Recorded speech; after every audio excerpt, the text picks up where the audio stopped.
règle de l'hôpital, soit donné deux fonctions f et g, deux fonctions définies et dérivables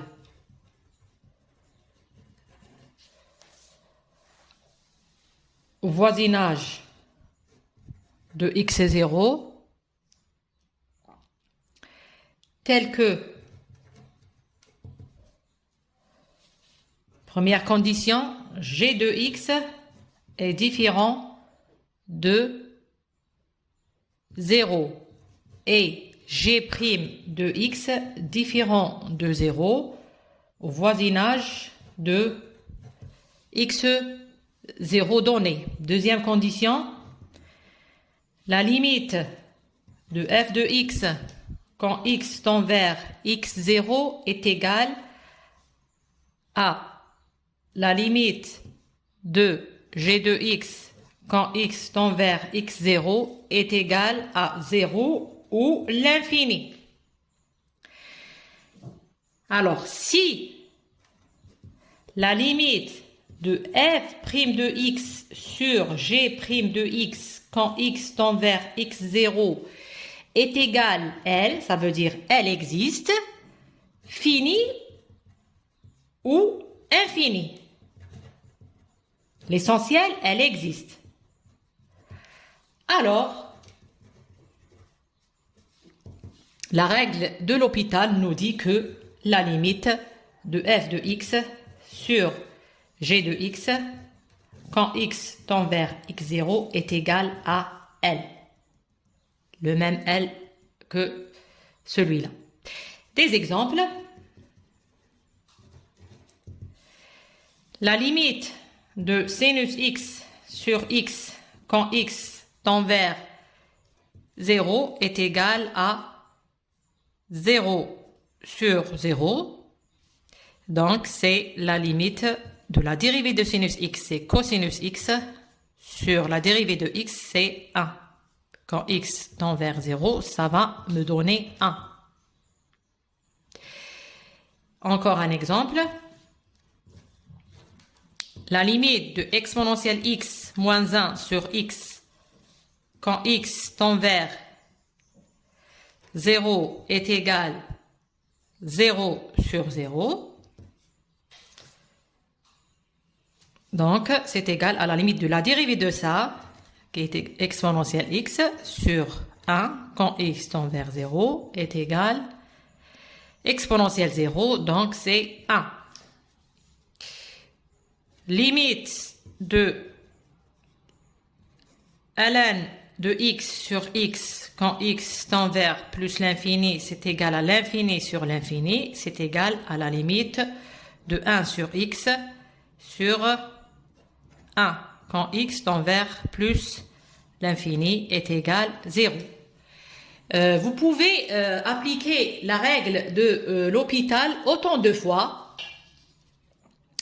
Par exemple, pour le quatrième exemple, pour le calcul de la limite de x au carré sur exponentielle x, quand x tend vers plus l'infini, c'est égal à la limite de, alors la dérivée de x au carré c'est 2x, sur exponentielle x, quand x tend vers l'infini, c'est l'infini sur l'infini. Donc, on applique une deuxième fois la règle de l'hôpital.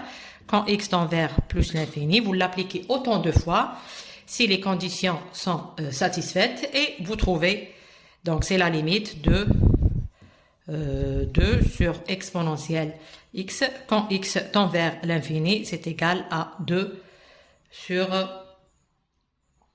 l'infini. Donc, 2 sur l'infini, c'est égal à 0. Voilà un exercice. Soit donné deux fonctions f de x et g de x. Calculer la limite de f de x sur g de x quand x tend vers 0.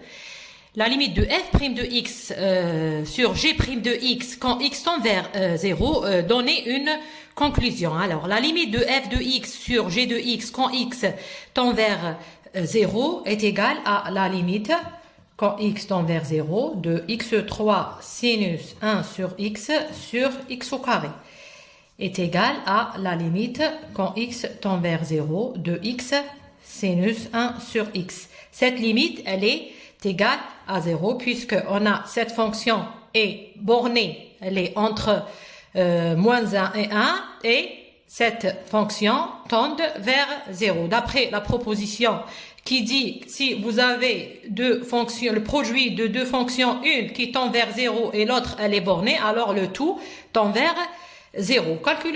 Calculons maintenant la limite de la dérivée de f' de x sur g' de x quand x tend vers 0. Elle est égale à la limite quand x tend vers 0 de f', c'est 3x au carré sinus 1 sur x. Il s'agit de la dérivée du produit de deux fonctions. Plus x3 fois moins 1 sur x au carré cosinus 1 sur x. Voilà. Sur g' de x, la dérivée de x au carré, c'est 2x. Elle est égale à la limite, quand x tend vers 0, de 3 sur 2 x sinus 1 sur x, plus, alors, x3 sur x3. Donc, on aura moins 1 sur 2 cosinus 1 sur x. C'est une limite, cette limite elle tend vers 0, mais cette limite n'existe pas. Donc la limite de f' sur g' de x n'existe pas. Alors, ce que je voulais dire ici, c'est que malgré que la limite de f' de x sur g' de x n'existe pas, mais la limite de f sur g existe. Donc, pour la règle de l'hôpital, elle vous dit si la limite de f' de x sur g' de x existe, alors la limite de f sur g existe. Maintenant, si la limite de f' de x sur g' de x n'existe pas, alors ça n'empêche pas que la limite de f de x sur g de x existe. Et cet exemple le montre.